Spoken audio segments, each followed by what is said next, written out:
Okay. All right, sounds good. We can do that. Tanya? It's okay if I have my water sitting there. Oh, Just, yeah. okay. Just in case I get a cough and jag, I gotta have something. I know. Do that. That's why I stuck mine out.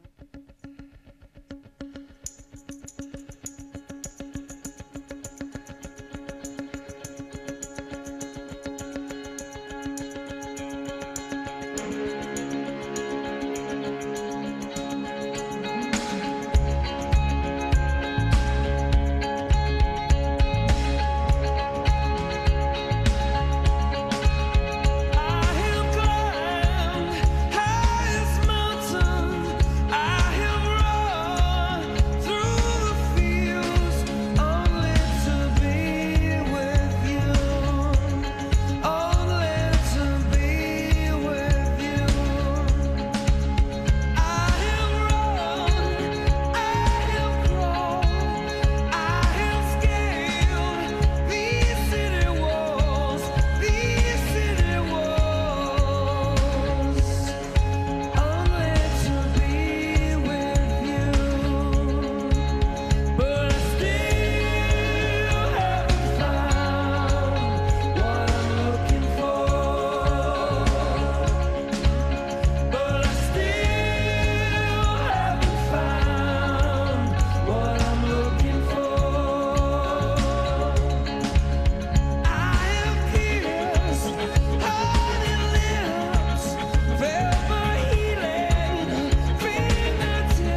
Good morning, everyone. On behalf of Tournament Director Don Tomkowski, Site Media Coordinator Stephanie Hall, and the entire University of Tulsa staff, welcome to the BOK Center and the first and second rounds of the 2019 NCAA Men's Basketball Championship. Today's pregame interviews will feature all 8 schools assigned to this venue. We have a few housekeeping details to keep the proceedings moving in a professional manner. Number 1, please silence your cell phones.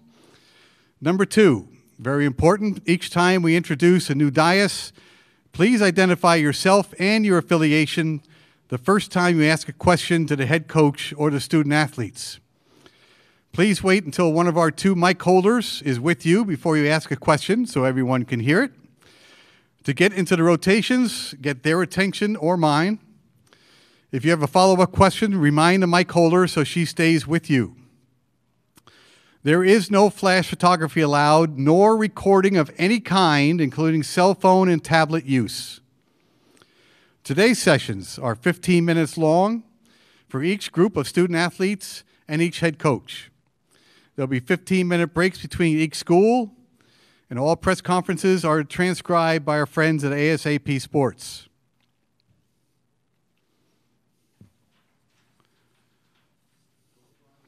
At 10:20, we will begin with the student athletes from Northern Kentucky.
Jalen Tate, Tyler Sharp, and Drew McDonald represent the Norse.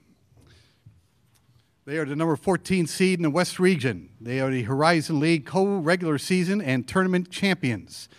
They will play number 3 seeded Texas Tech in Friday's first game at 12:30. And the men's basketball contact is Brian McEldowney. We're open for questions. Mic holders are left and right here in front, please. Thank you. Question for John Frey from the Cincinnati Enquirer. Question for Drew. Back, 4 years ago, did you imagine that you guys could get where you are, making the NCAA 2 of 3 years as you entered Division I? This experience has been incredible. Just the progress we've made. When I came here a couple years ago with Coach Brandon, I just knew it was going to be a process, and it was going to be a journey, and I didn't know what to expect. Coming here, I knew we had to help build a foundation. I mean, we had some from the Division II area that was built, but we were very new to Division I, and we didn't know what to expect. So we came and we brought in the coach's plan, and I knew I wanted to help be part of that foundation. I didn't know if success was going to come as early as it did. But the fact that we've gone to 2 NCAA tournaments in 3 years and an NIT bid in our first 3 years eligible, I don't think any other team has ever done that. It's been something amazing.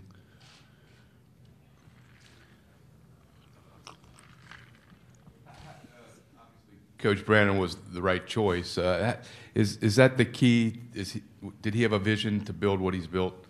Questions for who? Drew, thank you. Absolutely. He called me the first night he got the job and just talked about his vision that he had and why he was taking this job. I mean, yeah, it was a hometown school and where he's from, but he saw a lot more for this university like I did. And we had that vision, and he had that vision specifically, and he came in and built that culture and really demanded it out of us and demanded it out of the players that were there and the players that he recruited to come there. And it was his vision that we worked for every day, and that's really why we've gotten to where we are today. Jim Kelch, Learfield, NKU. Tyler, you went to Louisville your first year as a walk-on. When you transferred to NKU, take us through that transition, like how that went for you and what helped you make that decision to leave a program where you were from, basically Louisville, to come up to NKU. Basically, I just wanted to find an opportunity to where I could compete every day and contribute to the success of the program. And I had a couple pretty close friends growing up that I played AAU with that were on the team at the time. And one of them called me and was like, you should come up here, like after I decided I was transferring. And so I came up to NKU on a visit, met with the coaches, did a workout. And Coach Brandon, honestly, I mean, he didn't sugarcoat anything. He told me it was going to be tough. It was going to be a grind, and it might not be what I was looking for. But what I did see is just the work ethic the guys had, the success they had the previous year, and Coach Brandon, I saw a lot of myself in, I guess, and as opposed to his work ethic and his ambition, and I just thought that was a place that I could fit in, and I really just kind of bet on myself, and I guess it worked out. David Collier to the ABC in Lubbock, Texas. This for Drew and Jalen.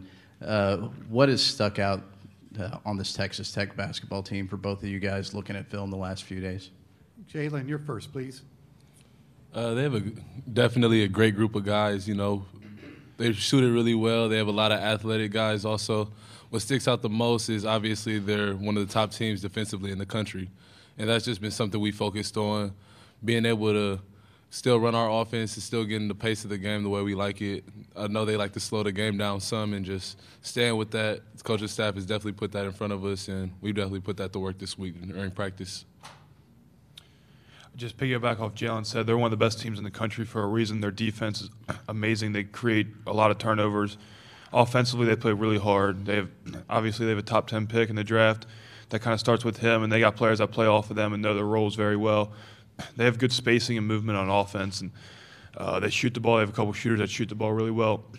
I think mostly they just play really hard, and we're going to have to match that energy and match that intensity.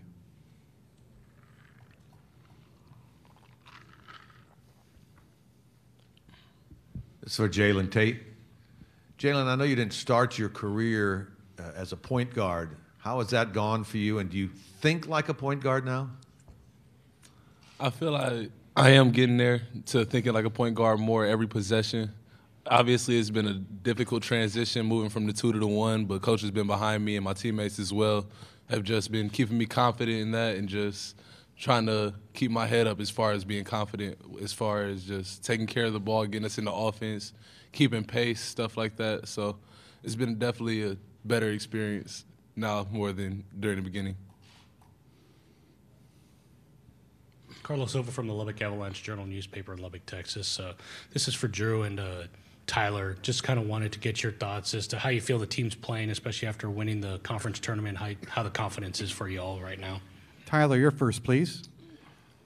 We always say, Coach always tells us that we're going to make sure we're playing our best basketball come this year. It was March 10th through the 12th when our conference tournament was.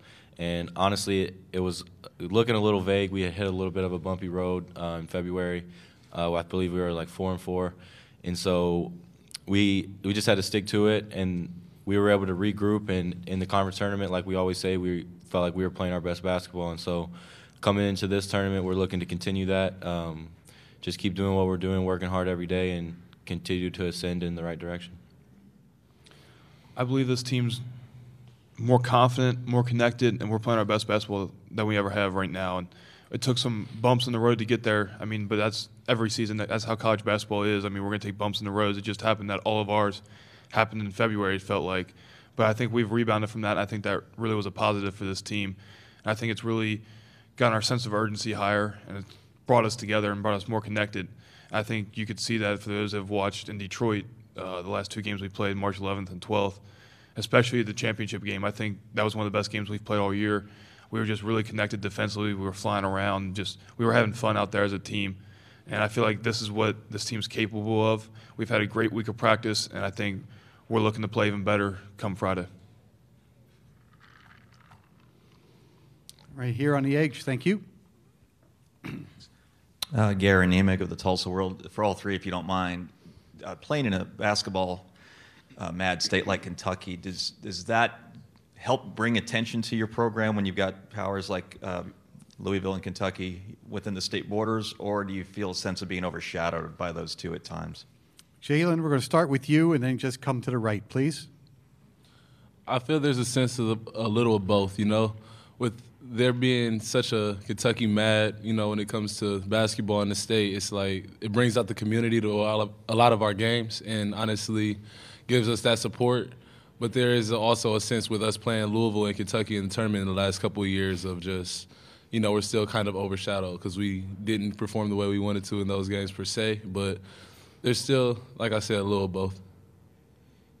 Yeah, I would have to say it's same thing, honestly. I mean, Kentucky fans in the state are wild. I mean, you go far west, far east, they're everywhere, and they're showing up to Kentucky games that are all the way across the country. So it's going to be tough for us to build that brand up to that level, and the same goes for Louisville. I mean, they sell out a 22,000-seat arena pretty much every night. And so our goal mainly is to just continue to work hard and get to the success we've gotten, and over time start to build our brand to where we not necessarily exceed those two programs, but just keep building it to where we have our own fan base, and it's not Kentucky fans that also cheer for Northern, but we also have just solely Northern Kentucky fans.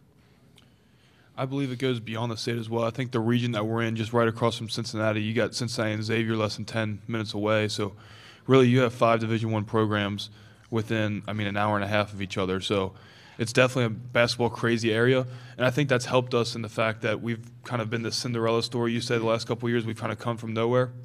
So I think we've kind of been the team that can be a second supporting team, or they have your main Kentucky or Xavier, and we're the second team. But I think, as Tyler said, we're going to work to keep building that brand. And we're growing continuously. Just the university is as well, and the entire area. We become like Northern Kentucky's team, essentially. I think we're going to continue to build on that. And I'm not saying we're going to overtake Kentucky and Louisville because obviously they're blue bloods of college basketball, but I think you see where you look where Wichita State was or Xavier was 10, 20, 30 years ago.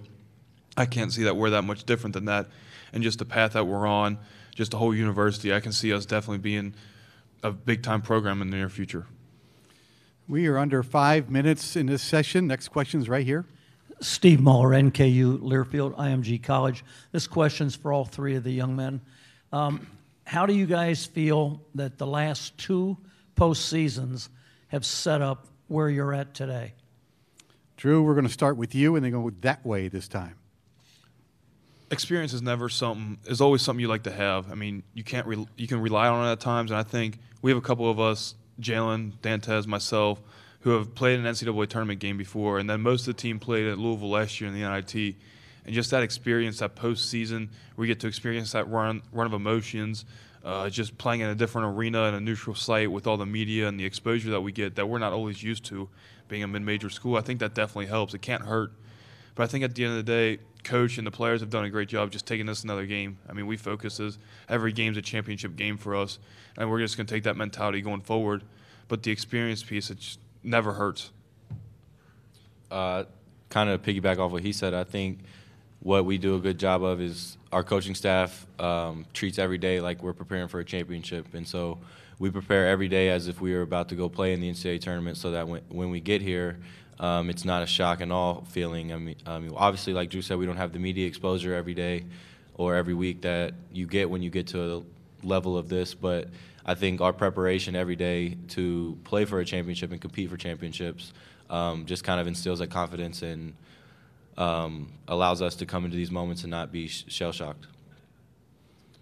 Obviously, like they said, just the 2 years that we've had prior and leading up to them have kind of prepared us for this year. And it's like you're going to continue to get better. You're going to continue to improve your preparation. So the experience that we've had before has allowed us to be prepared as we are this week, going up and obviously getting ready to play well tomorrow. Anything else for the young men from Northern Kentucky? All right, gentlemen, thank you very much. Best of luck.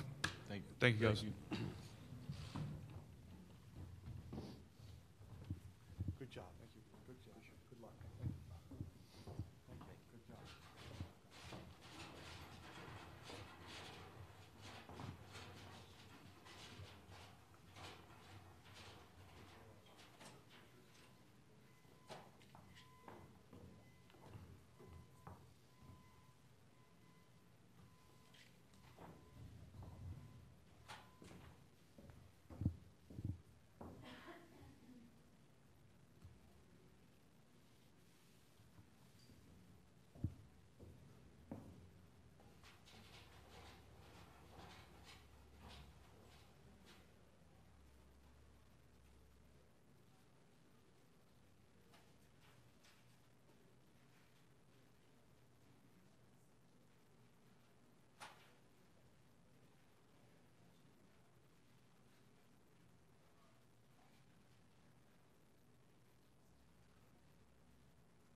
The head coach of the Norse is with us now, John Brannon. We're going to ask him to make an opening statement about his team, about being here in Tulsa, and then we'll go to questions for 15 minutes. John, please. Well, certainly, first of all, what an honor it is to get a chance to compete in the NCAA tournament. Very appreciative of Tulsa. Since we've been here, I've been an amazing host. I actually got a text this morning from Dari Nokum, one of Tulsa's greats, and welcoming me and my team to Tulsa. So it's been really good. Excited to get a chance to compete on this stage against a team that's, in my mind, one of the best in the country. Certainly, Coach Beard has done an amazing job and probably one of the top coaches in the country. It'll be a tremendous challenge for us tomorrow in a lot of different facets. But our guys are excited to get the opportunity to get out here and for the second time in 3 years on this stage and hopefully perform to our best.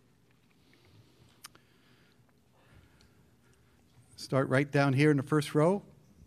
Name and affiliation, please. John Fay, Cincinnati Enquirer. John, when you took this job, did you envision that you 2 NCAA bursts in 3 years, went to the NIT last year? Did you think that could happen that quickly?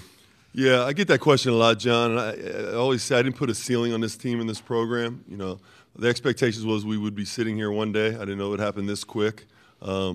I tell you, I am surprised it hasn't picked up more national exposure in terms of being. I don't know how many mid-major programs have actually been to an NCAA tournament, NIT NCAA tournament, and won 2 league titles, much less being a program who's only been eligible to do it for those 3 years. And that's kind of the caveat. So, you know, I think it's something that our young men deserve a ton of credit for because there's a lot of sustainability on our roster and a lot of guys have gone through it from the first few years. But once we've started doing it and we've been able to sustain it and continue to build on it, I think that has been the real accomplishment. Chuck Carlton, Dallas Morning News.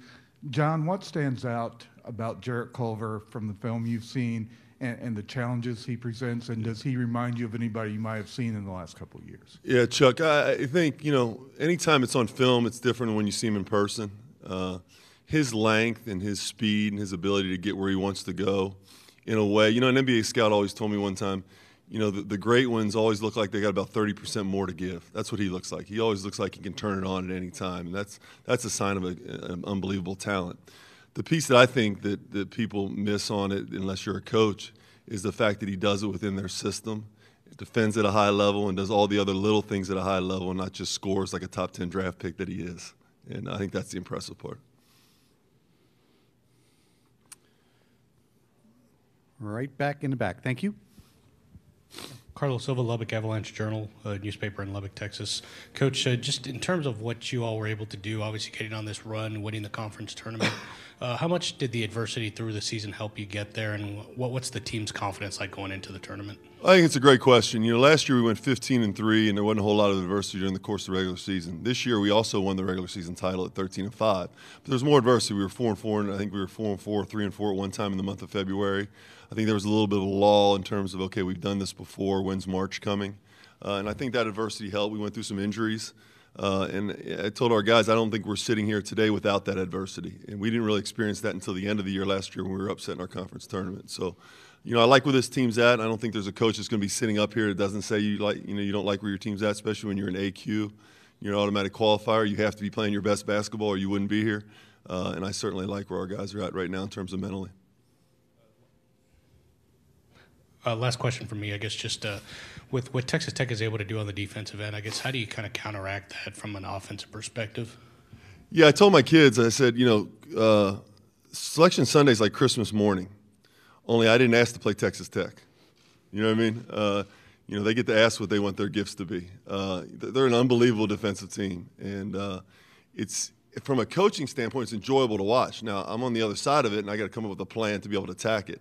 And not many teams have been able to do that in one of the elite conferences in the country. So, you know, we've got to have great spacing. We've got to be able to move the basketball. And at the end of the day, you got to make some shots. So my assistants are in charge of making shots. So hopefully that'll get done tomorrow.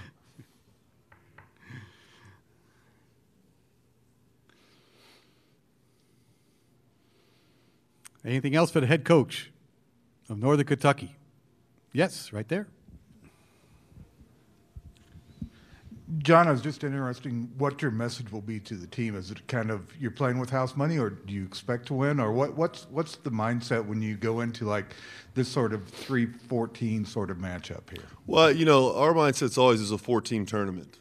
Okay, so that's the approach we've always taken in all the times that we've been, you know, this is our third straight year playing in the postseason. So it's a 4-team tournament. You know, obviously our focus is Texas Tech and, you know, our ability to play well. And we'll divorce ourselves from the outcome. We'll focus on the process of what we do, which is every possession.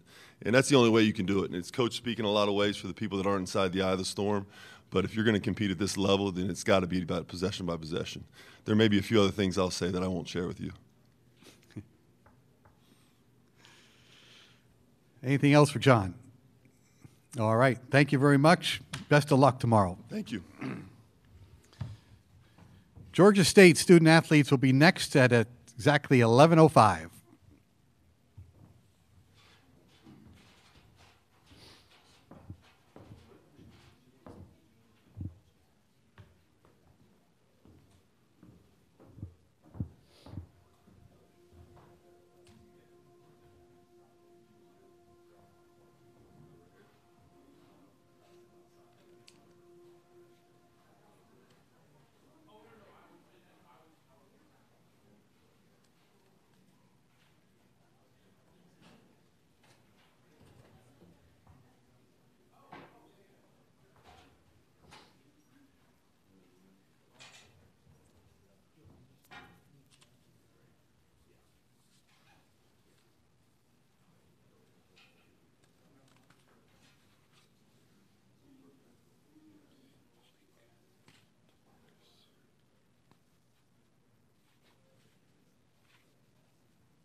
Mic check 1 2 3 4. Check 1 2 3 4. Excuse me.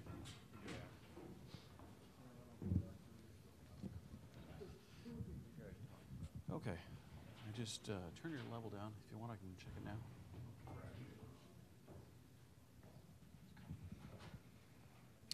Check 1 2 3 4. Mic check 1 2 3 4. Testing 1 2 3 4 5. Mic check 1 2 3 4 5. Is it better? Okay. Yeah. It's not distorted. Okay. No, it's not distorted. First time it was, but no, that's better. Okay. I just dialed it down for you. Okay.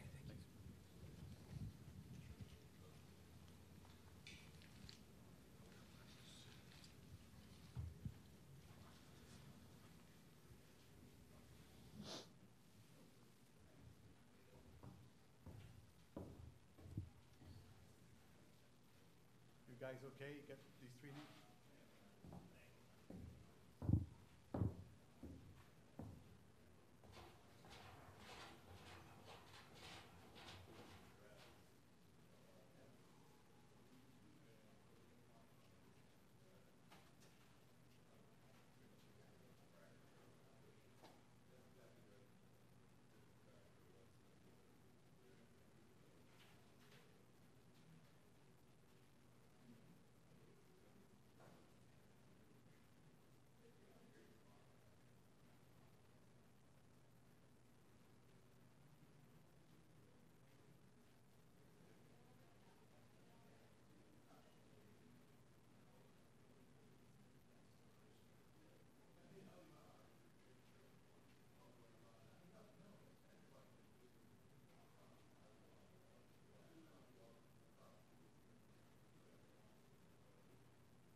Our 11:05 to 11:20 time slot is reserved for the Georgia State University Panthers. They're number 14 seed in the Midwest region. They are the Sun Belt Conference regular season and tournament champions. They will play number 3 Houston in Friday night's first game at 6:20. The head coach is Ron Hunter. He'll be here next. The men's basketball contact is Mike Holmes. Malik Ben-Levy, DeMarcus Simons, Devin Mitchell represent the student body. We're open for questions. Whoa, let's get a microphone here for you so everybody can hear it. Thank you. Thank you. Marcus, when you guys are watching tape of Houston, what are some things that stand out to you? They really like to play in transition. They work hard defensively, really similar to how we play. And, they crash the glass really hard. And, with us being a smaller team, we have to lock in on rebounding.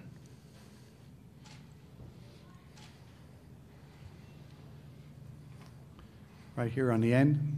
There you go. Name and affiliation, please. Don't forget. Joseph Duarte, Houston Chronicle.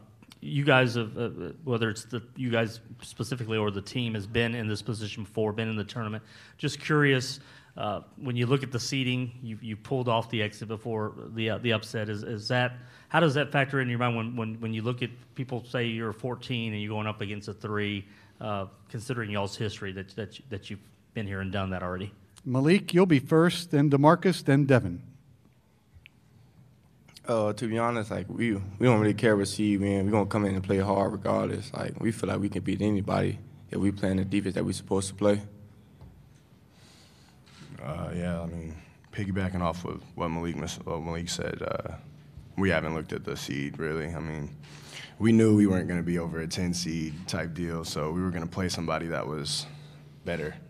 So we're just gonna come play as hard as we can.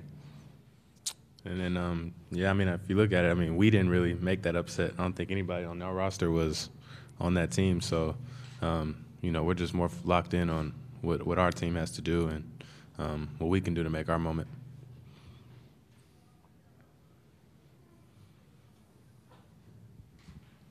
Matt Craig, SB Nation. As for DeMarcus, I know the big thing with you, everyone says consistency. What have you been doing this season to work on being more consistent?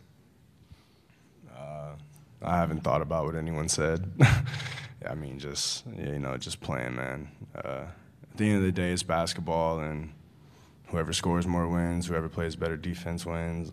It's a simple game. So just playing hard every night, and, consistency will follow.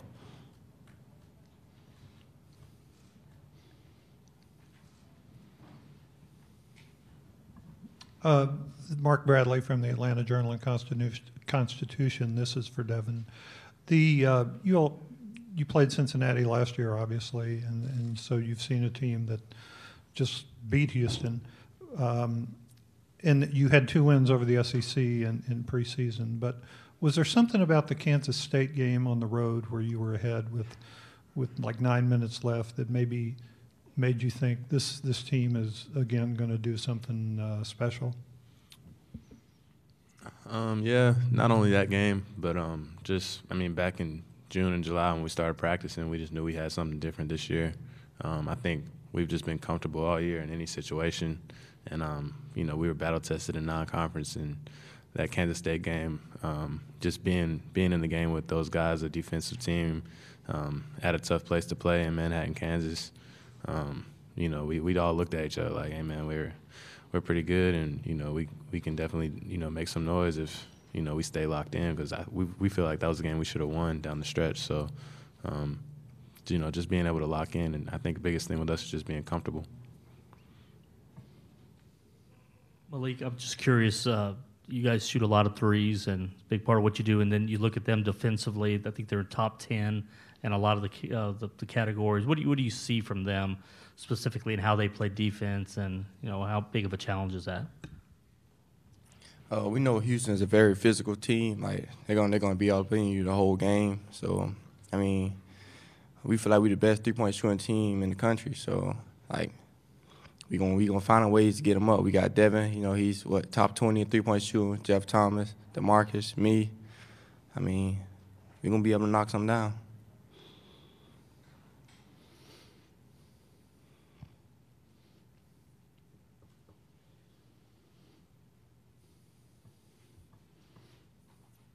Got one here. Go ahead. I'm just curious, the stories kind of made the rounds this week, but for those of us who hadn't been around you, the Selection Sunday, I mean, you guys got a new favorite truck stop on the way, and what was that like? Just you hear the stories of how you find out, but that kind of at the top there. Malik and Devin will answer this one. Yeah, we found a new spot out there. I mean, we were just on the bus, and Coach just stopped, and we seen like, man, what are we doing? And we went in there, we seen like a lot of old people, and he was like, well, who are y'all? He was like, we're Georgia State basketball team. We came here to watch the selection show, so we made a couple of new fans out there. Yeah, basically what Malik said, we're on the bus, and Coach was just like, pull off. So we stopped, and I forgot the name of the place. It was like Little Red Zone or something like that. But, I mean, definitely when we walked in, everybody was like, where are all these people coming from? And, we explained to them what was going on, and they opened it up with their arms, and we were good. We were good to go and got to see what we were playing.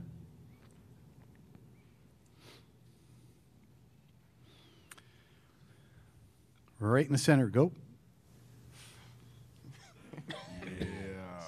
Hey there, Dave Cohen, Georgia State Radio Network. Malik, will you talk a little bit about how your game is elevated here the last couple of weeks? You've had 3 double-doubles now in your last 3 games at Georgia Southern, and then double-doubles in both games at the Sun Belt Tournament. How your game is elevated here in the last week and a half?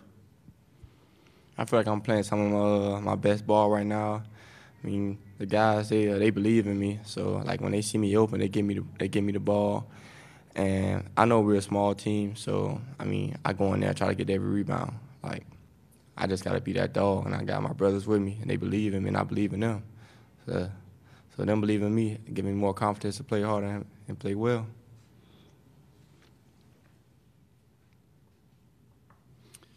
Anything else for the Panthers of Georgia State? All right, gentlemen, thank you very much. Best of luck tomorrow.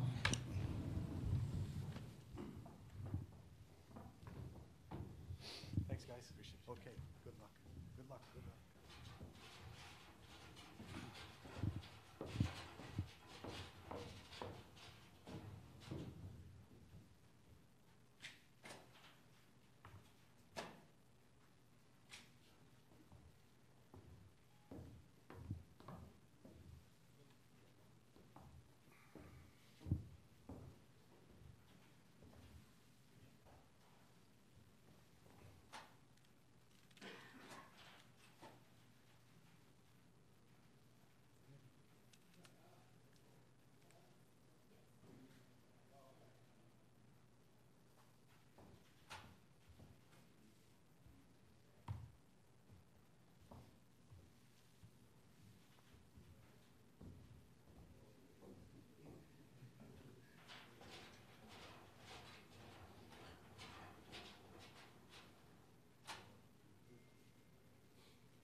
The head coach of Georgia State is with us, Ron Hunter.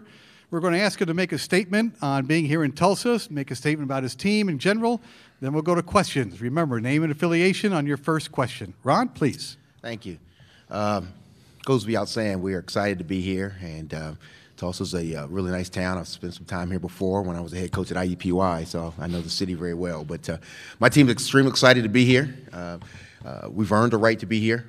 I think that we're a little bit more relaxed this time than we were a year ago when we played Cincinnati. I feel like my kids were on a mission. We had a practice yesterday that got me so excited I was ready to play last night. And if any of you know me, I don't get very excited often. And so we were really ready to play last night. So I think our kids will be ready for a great Houston team, well coached. Kelvin's done a great job with that program, and we're ready to get going.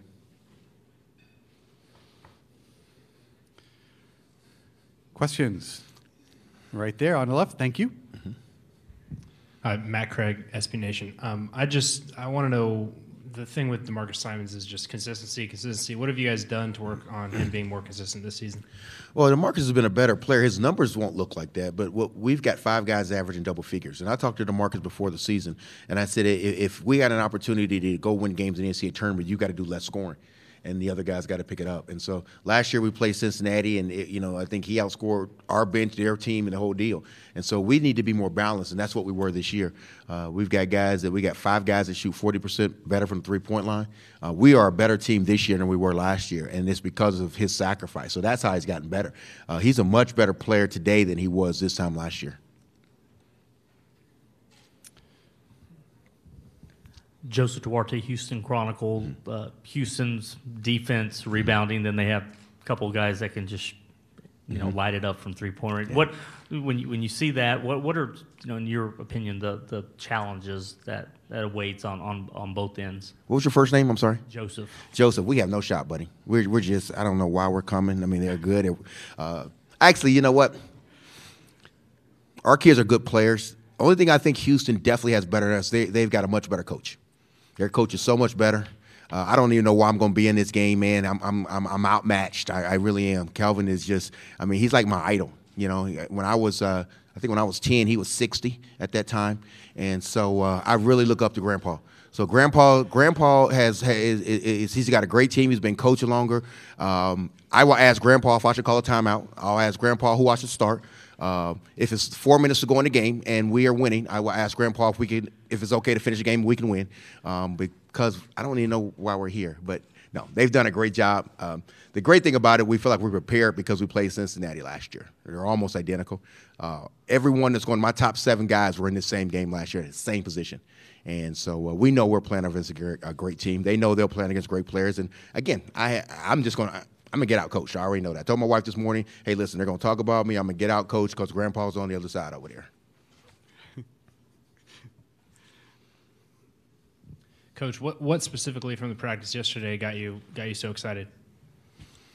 We made shots. When we make shots in practice, we usually make them in games. But again, it's just their approach. When I first walked in there, I wanted to see their approach. Last year when we came back from the conference tournament in New Orleans, I thought our approach was kind of just being happy. I thought our seniors, man, were locked in. Matter of fact, I wasn't going to practice yesterday. I was just going to have a walkthrough. And they said, no, they wanted to get after it. So we really got after it on a day that generally we would just walk through. And so I knew right then that the guys were ready to play. And there was no laughing or joking. These kids are on a mission. Again, we're going to lose about 6 out of 7 of these guys. And so what they want to go away with a win. Hey, Ron. Mark Bradley. Hey, Mark. I'm sorry. I think I know the answer to this, and I think if I didn't already, I think you just hinted at it. But you feel like you got a chance to win. You feel like you have a chance to win, do you not? Most of the time when coaches get up here, they give coach speak, and they say, well, we'll see. We're going to play hard. If I don't believe it, how are my kids going to believe it? And it's no disrespect to Houston at all, but I will be extremely, extremely disappointed if we don't win this game. And that's no disrespect to Houston at all. I've got a really good basketball team. Since we got beat by Cincinnati, our whole goal was to come back here and win. It was a tough year to coach this group because we had to go through the process and get there. You know, when you're a mid-major, you don't. It's not automatic you're going to get there.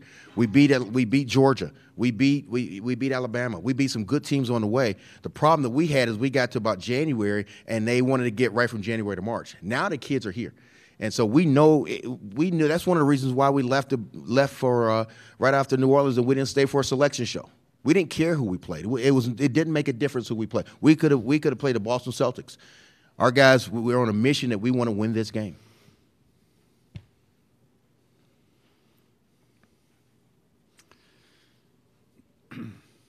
On the left again, thank you. It seems like one of the keys to the game is going to be rebounding. With your team specifically, what are you telling them in regards to that? Gosh, we've won 24 games so far this year. I don't think there's one game in the last 2 years that we've out-rebounded anyone. I won 24 games last year. Sometimes the rebounding is one of the most misleading stats that you have out there. Because we played a matchup with them, I mean, yeah, I want to be a great rebounding team, but think about this. Not one time. We've won in 2 years now. We have won 48 games, and we have not out-rebounded one opponent. Not one. So we know we're probably going to get out-rebounded. I also know that we're going to defend you, and we're going to make threes. And so those two things, you can kind of book those two things. Those two things are going to happen. And so we know we're going to give up some offensive rebounds. Okay, we know we're going to turn some teams over. We know we're going to get steals. And so again, that's part of what we do. We it's not something I'm just screaming about in that regard. Yeah, we want to be a great rebounding team, but I'd rather would you want to be a great rebounding team and not be in the NCAA tournament and not win those 48 games? And so it's a very misleading stat in that regard. We know Cincinnati was probably one of the best rebounding teams that we have seen. And, up until that 4-minute mark, it wasn't an issue for us. Ron, for the Houston audience, I'm curious. Ray McCallum, Yeah. he's on your staff. Kind of having a coach like that who's been through the wars, had a lot of experience. What's he meant to the program and done for you? Man, I tell you what, Ray has been tremendous. To have a guy that has taken a program to the NCAA tournament on a couple of different occasions, a guy that has won a lot of basketball games. It's so great to bounce things off of him. I also hired him because I didn't want to be the oldest on the staff. He's older than me, so I feel like I could be still a young guy on the staff. But he's been tremendous, coach. Being a head coach, and he also worked for Calvin at Indiana. And so again, I think he knows a lot of Calvin's tendencies and some of those things. So he's been extremely helpful in the scouting of this. But Ray has been absolutely tremendous, and it's kind of like night and day. Ray's kind of the quiet guy, and I'm kind of the crazy guy, and so we kind of balance each other out. But man, he is. I can't tell you how valuable he has been to me.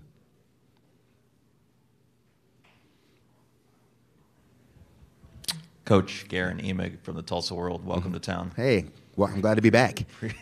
Appreciate you guys being here. Are you ready to retire the clip of you falling out of the stool, or is that? Yeah. How do you feel about that now that it's been? You know what I mean? I mean, cool at the time, but is it ready? You ready for a new clip, so to speak? It's funny. Someone asked me that a couple weeks ago, and my answer to that is absolutely not.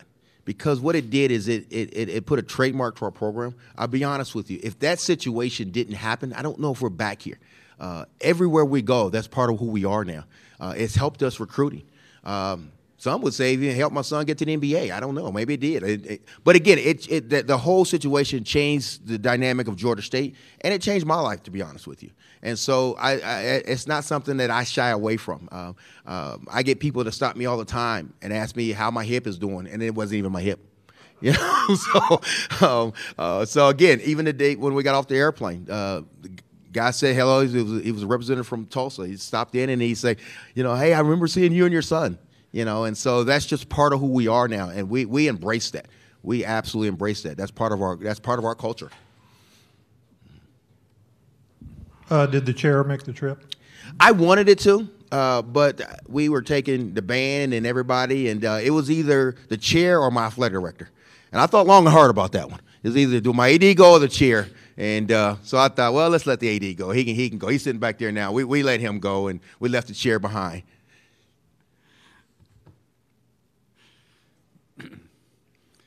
Anything else for the second oldest coach on staff?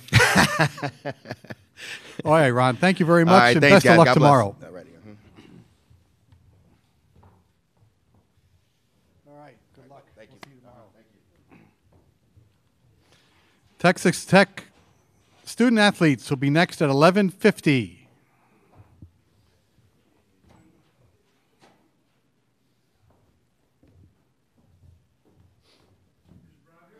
Hey, there he is. How are you? Saw you out there. Good seeing you. You know, she was supposed to come, but her mother's been ill, so she's taking care of her. And I talk to her 2 or 3 times a day. Yes, that's right. Nice to meet you. Yes.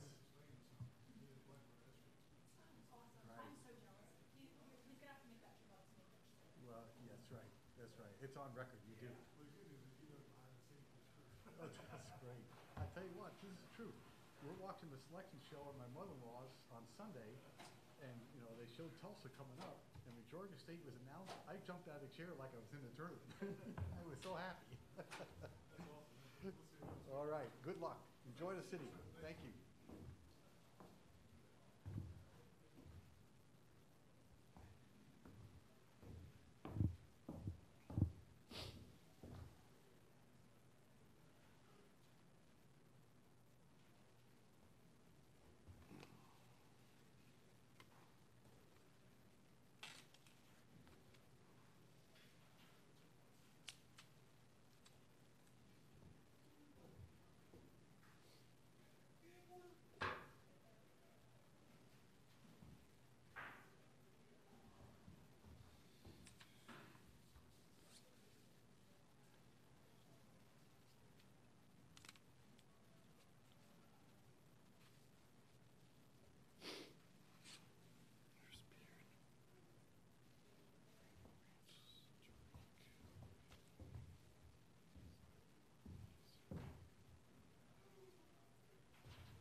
The 11:50 to 12:05 time slot is reserved for the student athletes of Texas Tech University, the Red Raiders. They're the number 3 seed in the West region. They are out of the Big 12 Conference. They will play number 14 Northern Kentucky in Friday's first game at 12:30. The head coach is Chris Beard. He'll be with us a little later. The men's basketball contact is Wes Bloomquist. We are ready for questions for the student athletes representing Texas Tech: Brandon Francis, Tariq Owens, Matt Mooney, and Lorenz Odiase.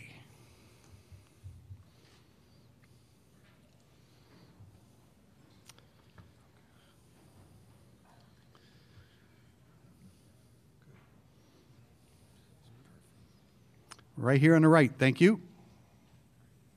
All right, so Norrance, just back in the NCAA tournament, just what are you looking forward to about the experience and being here with these guys and the rest of your teammates? Another chance at achieving the ultimate goal. Last year we had a good run with those guys. We achieved heights that this school's never reached before. And this year we're just ready to create our own story. We have 2 seniors that's never been to the stage before, and we're very happy to get them there. And we just want to build off this year, off what we did in the regular season, and continue to finish strong. Go there, and then one here. Go ahead. Paul Tubbs, KLBK, Lubbock. This for both Matt and Tariq. Does it feel real now for you guys? Because you heard the hype all up, probably from your teammates, but now to be here and see this, how real does it make it? Tariq, you're first, please. Yeah, it definitely feels real. Since we got here, we've been enjoying our time, working. It just feels great. This is a goal that Matt has set before we got into school. So, it just feels great to achieve this goal. Yeah, it's something we wanted to be here all year. This was our goal from day one, but not just be here to win the whole thing and take it one game at a time. But no, it feels real. Coach wants us to soak it in, but at the same time, get ready to play a game. So we're starting to lock in now.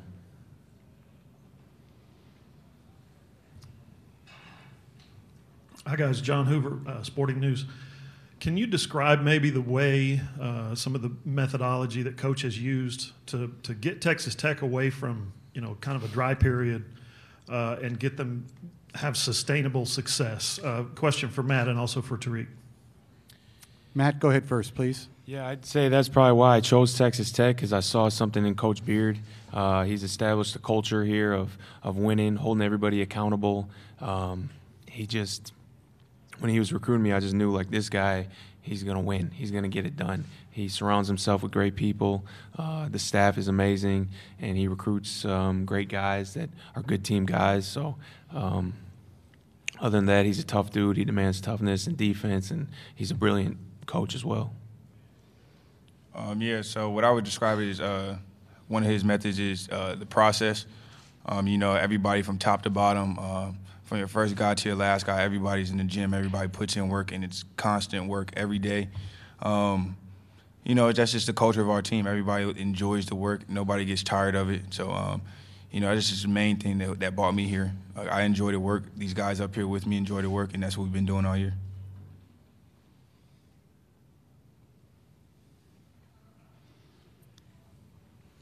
Right there, go. Brandon, you're back again. Just talk about the experience of this year, maybe opposed to last year, and just a little bit of just the ride here coming into this week's tournament. It feels pretty good to be back, especially with the new guys, Mac and Tariq, and especially Norrance. We're just trying to stay composed, take one game at a time. We know what's expected of us, and we're just trying to go out there and play together. Right in the middle, Karen. Thank you. This is for Matt. The North State shoots a lot of threes, so how important is being disciplined going to go to y'all defense trying to stop them from shooting so many threes? Yeah, we know that a lot of times in this tournament upsets happen from threes, and in this tournament anything can happen. Teams get hot. They're a really good team and a really good shooting team, so we're going to have to defend the three-point line. That's part of our game plan for sure, is to defend the three-point line.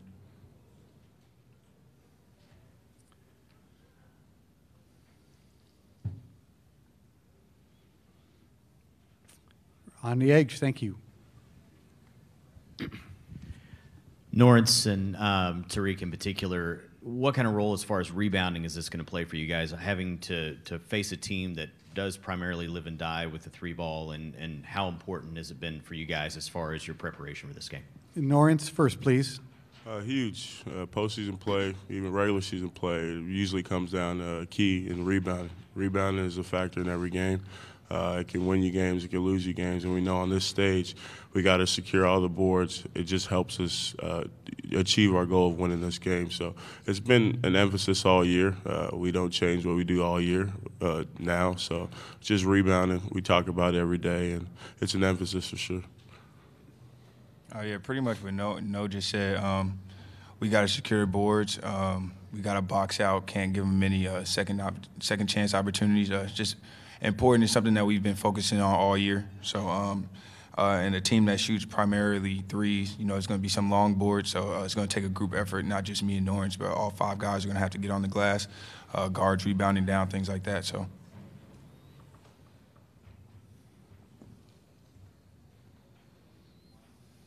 Chuck Carlton, Dallas Morning News. For Norrance, could you talk about Jarrett and just the evolution you've seen in him as a player and as a person since he first showed up on campus? A lot of growth, honestly. He just sticks to the process. Him and Zaire did that last year. They came in, they followed our leaders that we had.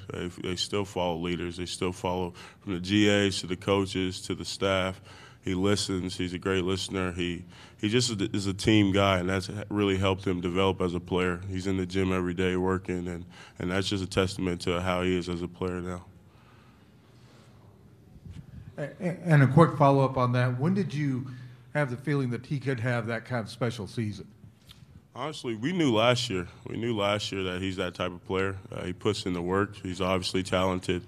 He just had it last year, a different role, but we knew last year that he was the type of player he is now.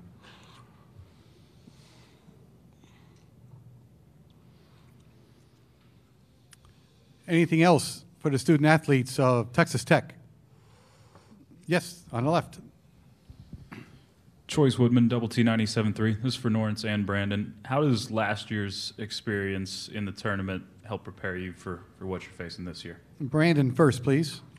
It helped us big time so we can guide some of the new guys, especially the freshmen, and, Matt and Tyreek being new to it. But I feel like they're going to be just fine with experience. They played a lot of college games, and I think we'll be fine, especially if we stick together as a group. I think they're going to help us big time. It helps a lot.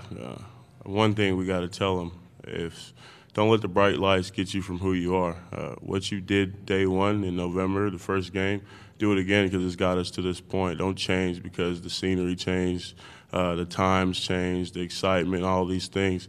Don't change the process that you've done to get to this point. And that's what we really got to harp on. Last year, we didn't change. We had a great run. This year, we want to take it even farther, but game by game, day by day, we just got to stay with the process and stay level-headed throughout. So. For Norrance and Brandon, talk about Davide's development from last year to this year. Brandon first again, please. Big time. He played with a lot of confidence. He's a great defender now. He's tough. He plays tough. He's one of our leaders. Even though he's a sophomore, he's playing amazing for us right now, and he pays the price every single day. And we're just excited that he took the next level. Yeah, roles changed. He was able to step into this role with confidence, knowing that he wasn't just going to get out of the game. He has some string to play confident, to play strong for this team. And he's took it and run with it. He's being himself. He's having fun. And we're great for that. It worked out for us, his development, and we're excited to watch him on this stage.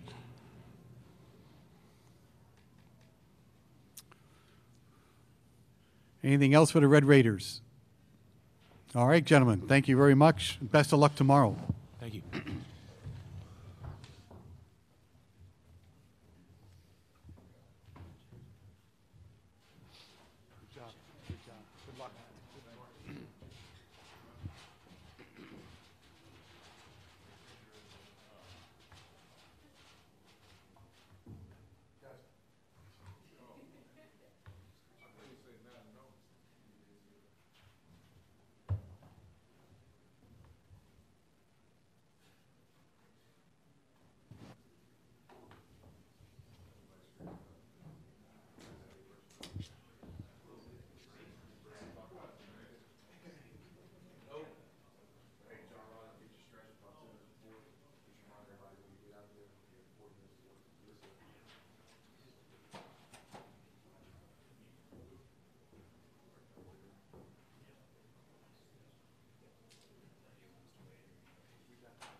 12:05 slot is reserved for the head coach of Texas Tech, Chris Beard. We're going to ask him to make an opening statement on his team about being here in Tulsa. Then we'll go to questions. Remember, name and affiliation for the first question. Chris, please. Just like every other coach in this tournament, we're just excited to be here. We never take this for granted. You know, it's so hard to win games at our level and make the NCAA tournament, so it's something we just cherish. And our team this year was led by 4 seniors. Just proud of those guys. I've had a lot of respect for Northern Kentucky. I feel like I'm a fan at this point. I've watched so many games. I just love the way they play. I don't know their coach personally, but just had an exchange in the hallway here, and just so happy for them too. Championship team, having coached at the mid-major level, I understand how hard it is to win your conference tournament after you've had a championship great season. We were able to do that at Little Rock, and so this is a tough team that I think is really, really good. And we expect them to play great tomorrow, and we know we'll have to play our best game of the year to advance in this tournament. Hi, Chris. John Hoover, Sporting News. I wonder if you could describe maybe the process of, that's a word that one of the guys actually used, is process, of not just building a program, but sustaining it, and some of the lessons you got along the way as an assistant coach, whether it was Tom Penders or Bob Knight or whoever, and how you've applied that to your time here at Texas Tech. I think among many goals that we had when we got the Tech job, it's our 3rd year, you know, is we're trying to build a program, not just to have a good team. And there's a big difference. And so last year we had a great run in this tournament. We didn't want that to define who we are in our program. So I'm just so proud to be back up here on this stage this year. Again, you don't ever take this for granted, but when you start talking about programs versus team, you're talking about consistency. Each team and coach has a different way to go about it. Our plan is our process. We've got a day-to-day process that we believe in, from strength conditioning to individual work to practice to embracing academics to an unselfish culture. Many things go into our day-to-day process, but it makes me happy that those guys use the same word. You know, so we just we don't really have a week plan or month plan. I've always been a guy that kind of had a day-to-day plan, and our plan is to execute our process. And this team this year, this season, has done that about as well as any team I've ever coached. Cliff Brunn, Associated Press. Coach, you talked about building a program. How much more of a challenge is it to do that when you're in a place like Lubbock that's a little bit off the beaten path, maybe don't have quite the tradition of a Kansas or somebody like that? What does that add to the challenge of what you're trying to do? Yeah. Well, in terms of Lubbock, our city, it's a huge advantage. And those of you that have been to Tech, you understand that. We have some of the best fans in college basketball. We sell out games in the 15,000-seat arena. We have a great college town, so that's an advantage. But I do respect the question in terms of tradition. We had great basketball tradition at Texas Tech. In my lifetime, Coach Myers is a coach and athletic director. Certainly James Dickey had championship teams, Bob Knight, most recently Tubby Smith, and then we're trying to take it to the next level. But in recent history, that's one thing that we had to kind of overcome. But now having Zaire and Keenan and Zach in the NBA, or NBA associations right now, certainly we got NBA players in this year's team. We're starting to get into the world of building a tradition. We're in the early stages of it, but we know recruiting's not hard at Texas Tech. We got a great academic institution, but I think as we have success, we're building tradition, and this helps. Jared Stansberry, CycloneFanatic.com.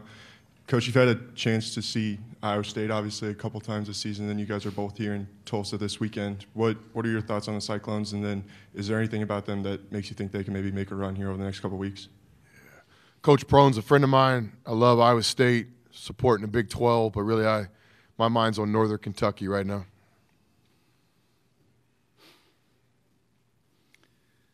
Right in the center in the back, Karen, thank you. Coach Steve Muller with Learfield IMG College, Northern Kentucky. I've followed your history, and from Marietta to McCullough High School in the Woodlands to where you're at today, what has been one or two of the driving forces that have gotten you to where you're at today? Because you've won every place you've been right now. fill us in a little bit if you would. That's impressive. Haven't heard Marietta in a while. You ever been to the Varsity? Yeah, it's great. It's the best hot dog in America. Chili and cheese, no onions. People ask that all the time, and I used to kind of shy away from it, but now I kind of embrace it. I mean, the reason we win is we got good players. It's a player's game, you know, whether it be Jamal Brown at Fort Scott or Ermal Kuko at Seminole, whether it be the vet with the South Carolina Warriors or Jacoby Jackson with McMurray or DeMario Mayfield with Angelo State or Josh Higgins with Little Rock or Keenan Evans at Texas Tech. You know, we've had good players. So we try to get guys that want to be coached. We try to get guys that want to play for the team and the program and not themselves. And this year's team's a great example of that. You know, we got guys that are playing for Texas Tech, not what's on the back of their jersey, their name. And so, you know, I appreciate that question. It's always a compliment, but it's really a simple answer. You know, we've had good players everywhere we've coached. We take care of them. We coach them hard. We love them. We help them graduate. And that's really the key to our success is our players.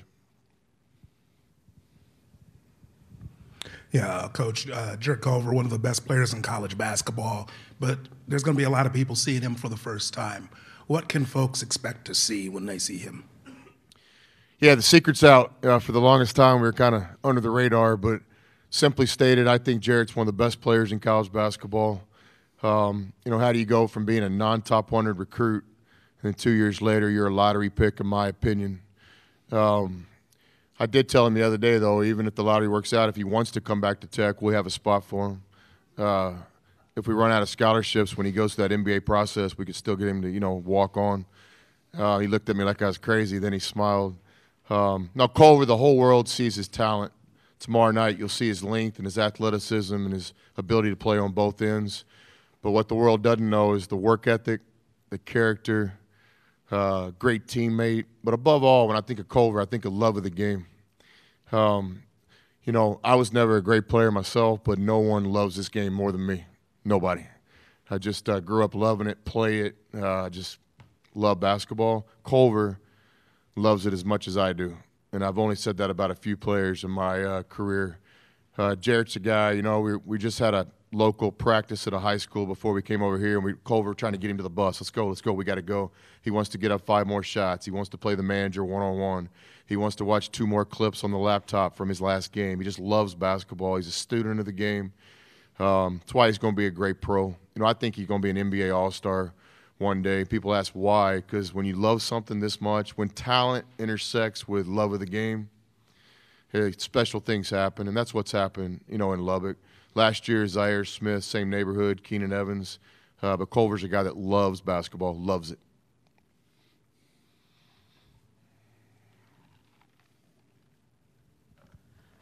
Coach Quinton Martinez, Corpus Christi Caller-Times. As a man who's coached at various different levels, you know, you said you've been a fan of what Northern Kentucky's been able to do, and obviously their first several years in Division I. You know, having coached at the different levels, you know, does that impress you more with what they've been able to accomplish so quickly? Absolutely, 100%. I think it's one of the best untold stories in college basketball. I pride myself in watching games and knowing everything that's going on. I didn't understand how quickly coaches built the program. If I'm not mistaken, NCAA tournament, NIT, NCAA tournament, players have changed. They have an identity. Yeah, it's been special. In our state, my former player and good friend Joe Golding's done something similar at Abilene Christian, built it, but Joe hasn't gotten into the consistency yet. Northern Kentucky has. So, like I said, I'm a fan at this point, watching their games. Definitely be a guy that I reach out to this spring and summer and try to get with him and talk some basketball because I love a lot of the things they're doing. We have 6 minutes left in this session. Next question is right here. Mark Bradley from the Atlanta Journal and Constitution. Apologies for asking a stupid question, but the varsity mention piqued my curiosity. You were born in Marietta, but how long did you live in the Atlanta area? Yeah, so both my parents are from Atlanta, from Marietta. My grandparents, I was born in Marietta, Georgia, moved to Texas, young life. I think, I don't know, first grade, second grade, but we would always take the trip back every summer. My dad got 2 weeks off a year. That's where some of the work ethic comes from that I get. 1 week, those 5 days would be my sporting events, whether it be football, baseball, or basketball. The other week, we're loading up the car on Saturday morning, 5 a.m. We're driving straight to Atlanta. We're staying 2 days with my grandparents. Then we're going to Panama City Beach. We're staying at the same motel, eating the same restaurants. It's routine. This is another thing with our process. I think I got a lot of this from my dad, but we're going to go to the varsity twice, even though we're only going to be there 3 days. And he's going to relive all the stories about how he went there as a kid. You know, we're going to drive by, and he's going to show me where he scored the game-winning touchdown, where he went on his first date in high school, the whole deal. And Sprayberry High School was my mom, and then my dad was at maybe Marietta High. And then, I'm going 2 hot dogs, mustard, chili, cheese, no onions. I'm going fries with a side of chili on the fries, and I'm going the chocolate milk on the ice. The next person I saw do that was Bob Knight. Coach Knight used to have Dr. Pepper and chocolate milk on ice. Think about that one. But, yeah, the varsity's a special place. We now recruited Atlanta a little bit over the years, and we always go back. Al Pinkins, who did a great job on our staff, who's at Florida now. Al's from the South, too, so we went to the varsity. I think we spent $32 between the two of us last time we went to the varsity. Do the math on that. Chris Garanimic from the Tulsa World. Welcome to Tulsa, first of all. You're going to have, it would appear, a decent following in the stands tomorrow. Iowa State gets a lot of publicity for the passion that fan base brings, and I think the out-of-the-box reaction to the draw here was that's several thousand Cyclone fans. I get the sense, though, that your base has really latched on to what you guys have done the last few years. I was wondering if you could speak to that and what kind of crowd you expect to have behind you tomorrow. First of all, we've always had great fans of tradition at Tech basketball. We're just not rebuilding it. We're just awakening it again, trying to get it to the next level. Last year we had some great support, not only in Dallas but in Boston.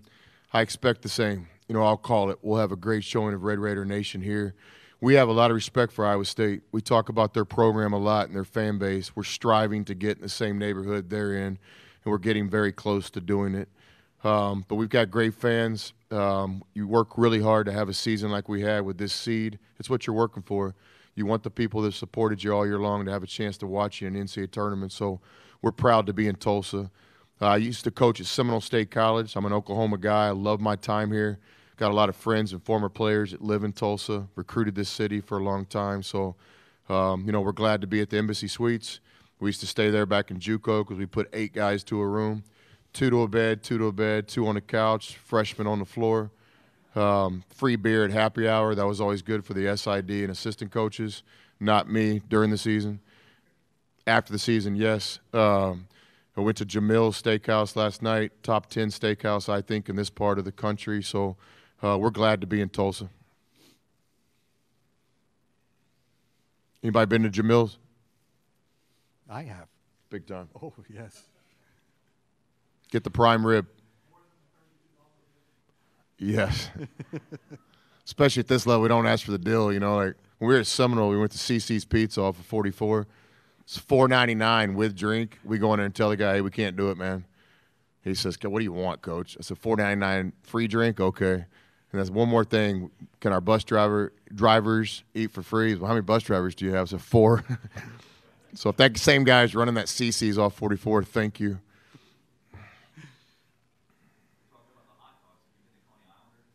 Where's that? Well, everywhere. Coney Islander. Is that a chain? It's a Tulsa chain. Yeah, I'm not big on chains. Isn't there a place here that's a root beer place? Weber's. That's the spot. Yeah. That's good. Any basketball questions? Yeah. Go ahead. Choice Woodman, Double T 97.3. Coach, with you playing on Friday this year, how much are you actually paying attention to what's going on around in the tournament, if at all, or is it just completely focused on Northern Kentucky? Yeah, 100% Northern Kentucky. When we have team mills, we'll have the games going on just for the environment of the tournament. Again, it's like, a dream of the life. You never take it for granted getting here. I love the Friday draw because you can experience Thursday too, I'd like every year to play the Friday last game so you get to enjoy the whole deal. It's a special time of the year, but really haven't even looked at the bracket. Kind of know my friends during the tournament, know the Big 12 teams because we're exchanging texts, but I really couldn't tell you. We've always set this up as a 4-team tournament. There's 4 teams in ours. We got to win 2 games to try to advance. Easy to talk about, really difficult to do, but that's always been our mindset. The bracket comes out. We just enjoy it for 30 seconds. We get our guys in a room. We close the door. We say it's a 4-team tournament. Most important game in any tournament is the first game. And if you're fortunate enough to win that, which is really hard to do, then you got a chance to win one more to try to advance to the regional. Anything else for the head coach? All right, Chris, thank you very much. Thank you. Best of luck. Buffalo Bills student athletes are up next at 12:35.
The final team in the morning session are the Buffalo Bulls. They are the number 6 seed in the West Region. They are the Mid-American Conference regular season and tournament champions. They'll play number 11 seed Arizona State in Friday's second game at approximately 2:50. The head coach is Nate Oates. The men's basketball contact is Brian Wolf.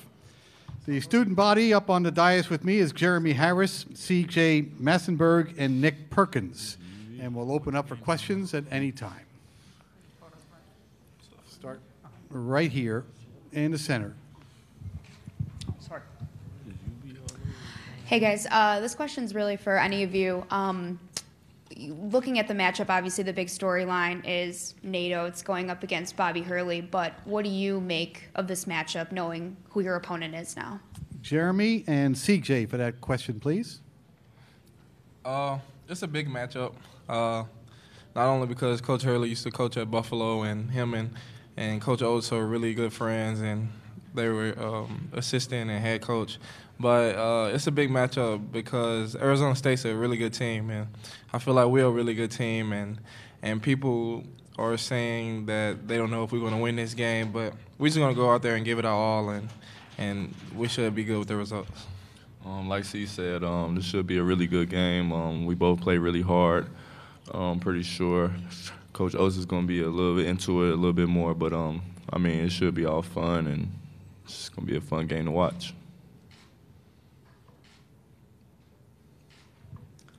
CJ or Nick, either one, how was your mindset different coming into this tournament? Last year as a lower seed, could have been called a Cinderella. Do you reject that type of label as a higher seeded team with a better record? And how is it different coming in with the success you've had this season? Nick, you're first, then CJ will follow. I think it's a little different, you know.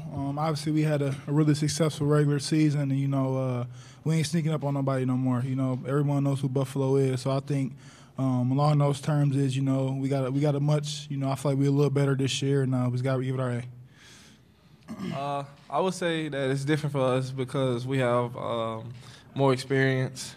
Last year we came into the tournament not knowing if we can win that game, but we knew that we was going to play so hard and wanted more and just try to stay in there, and it was a very dominating win. But this year we basically have the formula or the recipe for success, and we know that it's in how you prepare for a team, your practices leading up to it, how hard you play. So we're just going to try to keep that same recipe and formula and just bring it over to this year. We're here on the edge and then on that side. Thank you. Okay.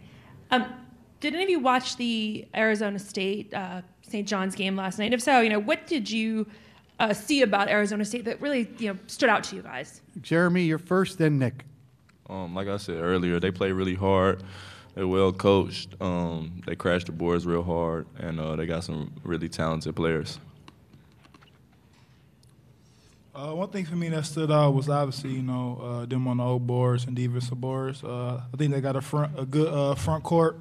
They do a good job of rebounding the ball. They got some good guards who can shoot the ball too. So it's gonna be a good game. We're going to go on the Associated Press right here next. Yeah, Cliff Brunn, Associated Press, is for any of you. Even though y'all had some success last year, right? And y'all are very well respected this season. Do y'all still carry a little bit of that chip on your shoulder being a MAC team coming into this? CJ, then Jeremy, please. Yeah, we definitely keep that chip on our shoulder. Our coaching staffs and the media or whatever pay attention to how the professionals pick us. Like where they're some people are picking us to go to the Final Four. Some people picking us to get popped in the first round. So, I mean, we're definitely humble, and we're going to keep that chip on our shoulder and know that nothing's given. So that gives us confidence, like, hey, people are saying that you're capable of doing great things, but they're also saying you're capable of getting put out. So we just got to bring it. Like you said, we just got to bring it, but we just got to do a good job of staying in the moment and just not getting the big head and staying humble. And I think as long as we stay with our base and do what got us here, we're going to be fine. We have a question in the back. We have the next two will be here in the second row and then here. Go. This is for Nick and for CJ. You kind of mentioned on it a little bit. They seem to rebound really well. Big guys averaging double digits in rebounds per game. Is that something that you guys have kind of focused on now that you know you're going to play Arizona State, making sure you keep them off the glass? Oh yeah, definitely. I think that's a big part of their offense, and it's a big part of what they pride themselves in on in their program. And I think if we do that, we have a pretty good chance of winning the game. Yeah, that's been a big point of emphasis in practice. If we give up an board, Coach Osis, he's losing his mind. But yeah, they're a really gifted athletic team, but we're tough guys too, so we should be okay. Nick, I believe you're the only player that has any ties to Bobby Hurley. What do you remember of your interactions during the recruiting process with Bobby? Well, Oates was, Oates was pretty much the main guy in my recruitment. But I did come on a visit here when Coach Hurley was here. I remember him being, a good guy, down to earth, really intense, and a guy, really good coach. So that's all I remember about him. But I know he's a pretty good coach, Hall of Fame basketball player. Yeah. This is for, I don't know if it's working. Okay, this is for CJ and Nick. Do you guys reflect on your first NCAA tournament after you guys lost to Miami? You said things like, we're going to be good for a long time. We got to stick with it. I was listening to some of those press conferences the other day. What do you take away from when you guys started this thing to where you've come now? CJ, first, please. I would say that. What was your question again? Just kind of reflecting back on how far you guys have come and how far this team has come from the first time you guys were in the NCAA tournament and now your favorite for the first time. Oh yeah, that definitely shows the growth of this program and where we have took it along with the coaching staffs. But that first year, we were freshmen. We were just trying to get in where we fit in. We didn't know how lucky we were to go to the NCAA tournament our first year of college basketball, because some people don't even experience it at all, and some people only experience it one time. When we sit up here, we done experienced it 3 times. So I think that year was very key, and it gave us a goal to reach for. Once you got a taste of it, you're like, man, I want this again. So that first year was important, and I feel like we was able to build off of it. Kind of what C said, you get that taste of that the NCAA tournament is really nothing like it. You can't really, the MAC tournament is cool, all the little postseason things, but ain't nothing like March Madness. It's a huge sporting event. So when we got that taste of it our freshman year, it was only right, for us to continue to keep grounding, and although we didn't go our sophomore year, I think that year that's really where we built that hunger, for us to come out and did what we did last year, and obviously the great season we had this year. For any of the players, what has Nate's approach been to this week? Knowing he has to face the guy who hired him. Jeremy, what do you think?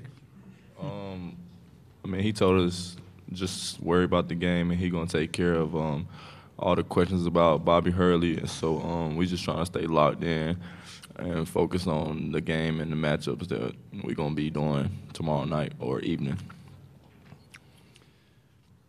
We have time for 2 more questions. I'm going to take this one here, you're next, and then in the back.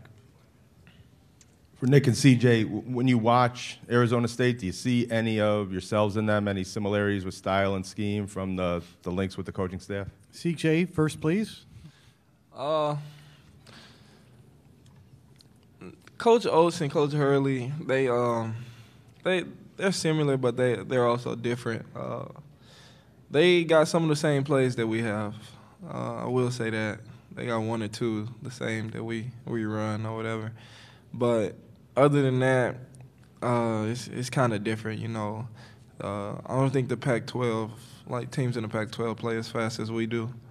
So the tempo is different. But similarities, we run maybe 2 of the same plays.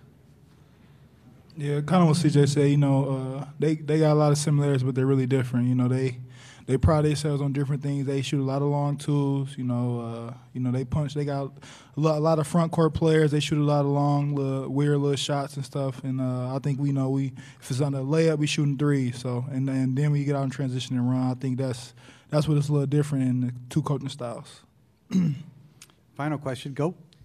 I know most of us in here grew up watching March Madness and filling out the brackets. Is that something you guys did when you were younger, kind of growing up? And is it still a little surreal that you're getting a chance to kind of live out that childhood dream? Jeremy? Yeah, I think, well, speaking for myself, God definitely blessed me because growing up, like you said, we all watch March Madness, and we finally, like, I'm on the podium right now talking to y'all, so it's just blessed. All right, gentlemen, thank you very much for your time. Best of luck tomorrow. Appreciate it. Coach Oates will be up next.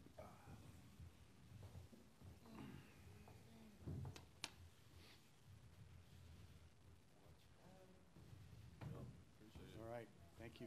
Appreciate you. Good luck.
The head coach of the Bulls is Nate Oates. We're going to ask him to make a statement about his team, about being here in Tulsa. And then we'll go to questions. Remember, name and affiliation for the first time. Thank you. Nate, please. No, we're excited to be here. Great to be in Tulsa. We got sent out west last year. It worked out great for us. Was happy to see us get sent out here again. People have been great so far, so we've enjoyed it. Hopefully we can stay here a few more days. Thought our guys have been great. They've been locked in pretty good. So excited to get to play tomorrow. Got a question already? Heather Prusak, WGRZ, NBC in Buffalo. Nate, obviously, big storyline facing Bobby Hurley. Now that it's official, you guys are playing Arizona State. What are your thoughts on? Shocker of a question for the first one. Got to get it out of the way, man. There we go. No, I mean, listen, I talked to Coach Early Sunday night. I watched, obviously, we watched the game last night. Every time I watched them frequently. So the one positive is that I've watched Arizona State play a lot this year, obviously. So, I mean, he's done an unbelievable job. I saw a stat somewhere. This is the first time since, I think, 1981 that Arizona State's been back-to-back NCAA tournaments. He got this thing. We had never been to the tournament until he came to Buffalo, so he's been the head coach of 2 programs, done an unbelievable job. Gets them turned around quick, winning, going to the tournament. You know, he's a really good coach. He was great to work for. I'm a close friend of his, and not an ideal situation to have to play him because one of us, we'd both like to see each other continue to go, and one of us is not going to be able to continue. So, you know, I'm just going to lock in with my guys. The good thing is none of my guys really know him. The only guy that was on the team, or he was never on the team, but the only guy that Coach Hurley really recruited was Nick Perkins. So, you know, our guys aren't going to be distracted by that stuff too much, and I don't really know too many of the players at Arizona State. I know who they are, but it's a good thing we don't have to play one-on-one because, you know, him and Chris Mullen would have been a lot better matchup than me and him, and I think maybe he's a little bit better player than I was, but great friend. Shoot, we're going to try to beat him. He's going to try to beat us, and we'll be good friends afterwards. We're here in the front row. 2 is there. 3 is in the second row. Go, please. Nate, do you see any similarities between your program and Arizona State, and what differences do you see between them? Yeah, I mean, the similarities, I think, we're both kind of gritty, tough, hard-nosed. I mean, you know, Bobby, obviously a Jersey City guy, and we kind of gets his guards to get after it. We've got really good defensive guards. I mean, you look at a kid like Dort, who was all defensive team in the Pac-12 as a freshman. So I think we both get. I mean, Remy Martin plays with a lot of flair, and he's kind of their heart and soul, and he's got a toughness to him. So if you look at our guard play, I think we both have pretty tough, gritty guards that like to get after it and play with some freedom. We both give our guards, you know, a lot of freedom. They've got probably a little bit deeper, more athletic front line, or we're maybe not as deep. We're probably a little deeper in the backcourt. But, you know, for the most part, both teams play man-to-man. He's obviously playing a little bit more zone, and that's probably due to the fact he's got a lot more depth in the front line, wants to play them more. And, you know, at St. John's, they had more perimeter guys. So, but we play fast. They play fast. We're probably a tad faster. Again, that may be due to more depth in our backcourt. But no, I mean, it's not like one team's all zone or one team's pounding it every time, one team's shooting a bunch of threes. When I coached under him, we had pretty similar philosophies, and I didn't change a whole lot when he left. Personnel changed, but philosophies haven't changed a whole lot. Josh Reed with the CBS affiliate in Buffalo. Nate, what did you learn from Bobby when you coached underneath him? That was my first Division I experience, so I learned, you know, the whole how it's done in Division I. You know, I also learned how competitive he is. Like I'm pretty competitive.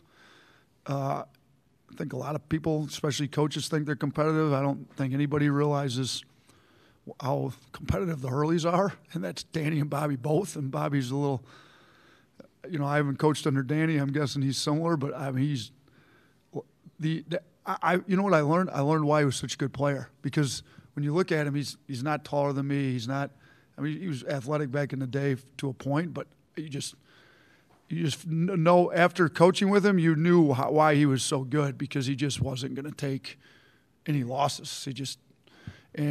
It was not fun when we had losses around there, but the point was made that I don't accept losing, and we're not going to be a losing program. I mean, you got to turn it around quick, and that's why you got Arizona State turned around quick. He refuses to accept anything that deals with losing. So he's a competitor.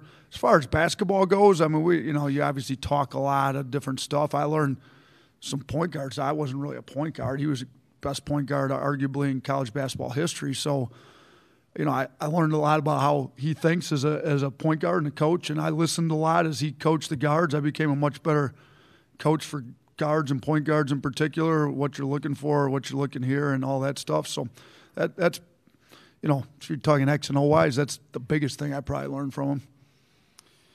We have 5 minutes left in this session. We have a hard out at 1:05. We have 3 questions up. Go, please. John Scott, Spectrum News. What have those conversations been like with Bobby since he left? Frequently, I know geography maybe plays a part into it, but how has your relationship with him evolved, and is it personal, basketball, both? What is it like?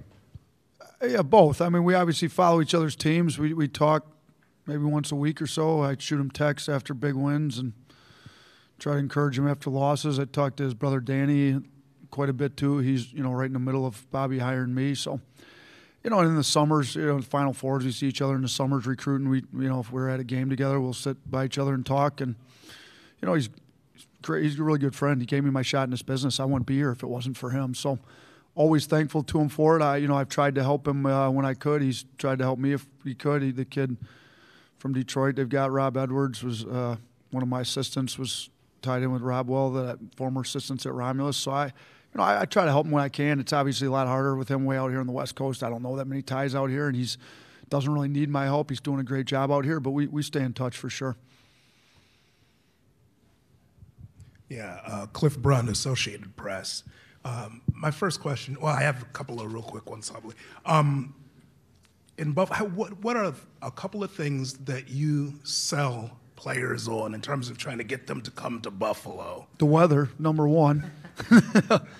No, we do say this. We say that the temperature in the gym in Buffalo is the same as the temperature in the gym in Miami during the winter seasons. And if right up front, I tell them, look, if you're worried about what the weather is outside during the basketball season, then I'm probably recruiting the wrong kid. So tell me right up front if you're going to try to go to the beach or if you're going to actually try to get in the gym and make yourself better. Because in the gym, the temperature's all the same. So we don't have those distractions. The things we sell the most are obviously we've been winning. The kids want to be associated with winners. So we go to the tournament. This is 4th in the last 5 years. Kids want to play in this tournament. Our style of play is one that kids want to play. We're the 3rd fastest team in the country right now. We get the ball up and down. We play a style. It's open. It's a lot more like the NBA. Guys, we're big on player development. Guys are able to use what they work on in the gym, and then you just build a relationship. That's the bottom line in recruiting. You build relationships, and kids trust you that you're going to make them better, and we have proven that we'll make them better if they come here. Do they still have that chip on their shoulder? I know they've had a lot of success the last couple of years. Still have that chip on their shoulder from being a MAC team? Yeah, they need to. I mean, shoot, we were 31-3 and got a 6 seed. So they better play with a chip on their shoulder. I mean, we're happy to have it, but obviously if you're 31-3 at another level, you're not going to be a 6 seed. Nate, it's been a while since April of 2015, but what was it like for you that day you found out you were getting hired, to know you had to succeed Bobby Hurley and kind of, put your stamp on this program using what Bobby set as a foundation? Yeah, we wanted to continue to build it. I had a great relationship with the players that were staying. They were the ones that really had said something to Danny White, like they'd like to see me get the head job. So I had that relationship. Then we just had to go out recruit. And shoot, at the time when I was a recruiter, I sold Bobby Hurley because Buffalo didn't have any tradition really. Now I had to sell Buffalo basketball. Couldn't really sell myself. I didn't have a name in the business, so we just built relationships, sold that we had been to the tournament, and shoot, I put my head down and started grinding early. And, Bobby was good. I stayed in touch with him and Danny as well. And, those guys helped me through that first few months. Both of them had just gone through it not that recently. And Danny, I was only 2 years removed from high school. His brother Danny went straight from high school to Wagner, so he had a lot of advice. And Bobby had just been through it himself, a first-time head Division I coach. So they both talked me through a lot of that stuff. And I had Danny White, the AD, was great. He was right in the middle of it and helped me with everything. So it was a stressful couple months, but it was a good couple months too. Coach, best of luck tomorrow. Thank you very much. Thank you. Appreciate it. Yeah, I know. They're telling me back there. Good luck. Thank you. We're taking a break until Houston's in here. Student athletes at 2:45. Houston Cougars at 2:45.